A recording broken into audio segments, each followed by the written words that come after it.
You leave your dog every single day. You grab your keys, you say something reassuring, and you walk out the door fully confident he'll be fine, because he always seems fine. But here's what happens in the 30 minutes after that door closes that you never actually see.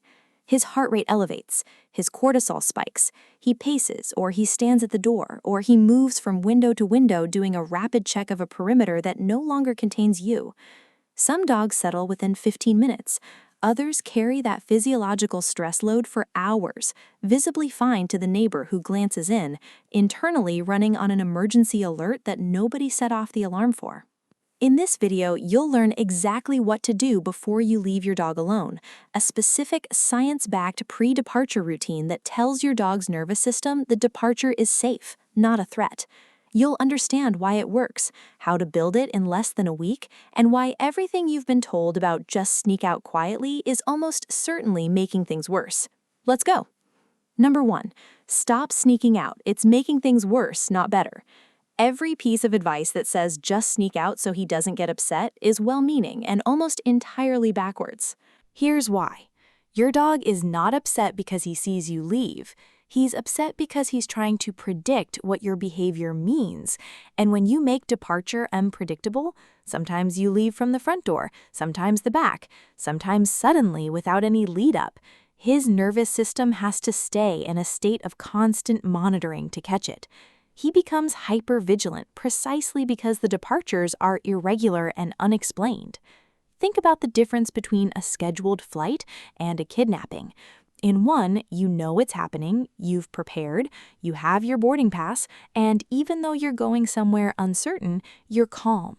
In the other, someone grabs you without warning and you have absolutely no idea what's happening or when it ends. Sneaking out is the second thing, every single time. What your dog needs instead is something completely opposite, a departure that is boring, consistent, and completely predictable. So boring, in fact, that his brain eventually files it under standard operating procedure instead of emergency event. Number 2, build a pre-departure ritual, the same one every single time. This is the core of what works.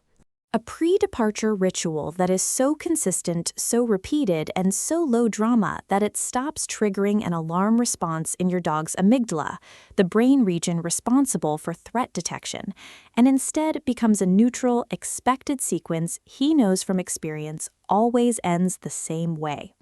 The science behind this is called counter-conditioning through repeated neutral exposure. When a stimulus, like you putting on shoes, consistently predicts something neutral or good instead of panic and departure, the brain's threat response to that stimulus gradually extinguishes. Build your ritual with 4 or 5 steps, always in the same order, always low energy. Something like put on shoes, pick up keys, give him his departure chew or toy, say your departure phrase, the same one, every time in the same calm tone, then leave. That's it. No prolonged goodbye, no escalating voice, no anxious, I'll be back soon, I promise, okay? Which, for the record, communicates anxiety regardless of the words, because he's reading your tone and body language, not your grammar. The goal of the ritual isn't to bore him, it's to neurologically, emotionally prepare him. You want this sequence to eventually trigger the same response in him as turning the dishwasher on, a background process he registers and immediately stops caring about. Number 3, give him something to do, not just something to have. There's a critical difference between giving your dog a toy before you leave and giving him an occupation before you leave. A toy sits there. An occupation engages his brain and anchors his attention to something other than the door, the silence, and the growing certainty that you've gone somewhere without him. The gold standard here is anything that requires sustained licking, chewing, or nose work, because these 3 physical actions directly activate the parasympathetic nervous system, which is the biological opposite of the stress response. Licking, in particular, releases serotonin and dopamine in dogs at a measurable level, which is exactly why dogs lick themselves when anxious, and why a lick mat or frozen Kong isn't just a distraction, it's a physiological calming tool you're loading before you leave. Freeze the Kong, put something high value in the lick mat, peanut butter, a little plain yogurt, a smear of something he loves. Make it last 15 minutes minimum. His brain will be fully occupied during the exact window when departure anxiety peaks, right after the door closes, which is precisely when you need him anchored to something calm rather than something that smells like you just left forever. We've already dismantled the sneak-out myth, built the neurological case for a consistent pre-departure ritual, and turned a frozen Kong into a serotonin delivery system. This is exactly what this channel does every single week, takes the things most dog owners guess at and explains what's actually happening inside your dog's brain. Subscribe right now, turn on notifications, and come back every week. We've still got the most important step to cover, the one most people skip entirely. Let's keep going. Number 4, practice departures that don't go anywhere. This is the step that feels strangest, works fastest, and almost nobody does. Several times a week, not every day, but several, run your entire pre-departure ritual exactly as you normally would. Then step outside for 2 minutes and come back. Don't make it dramatic. Don't make the return a celebration. Just come back in, take off your shoes if you'd like, and carry on with your day. No big deal, completely routine.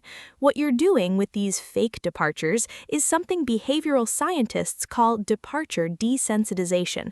Every time you complete the ritual and don't disappear for hours, you're adding a data point to your dog's nervous system that says this sequence sometimes means nothing at all. Over time, the departure ritual stops being a reliable predictor of extended separation, and a stimulus that stops reliably predicting distress gradually stops producing distress. It's the same principle as a fire drill.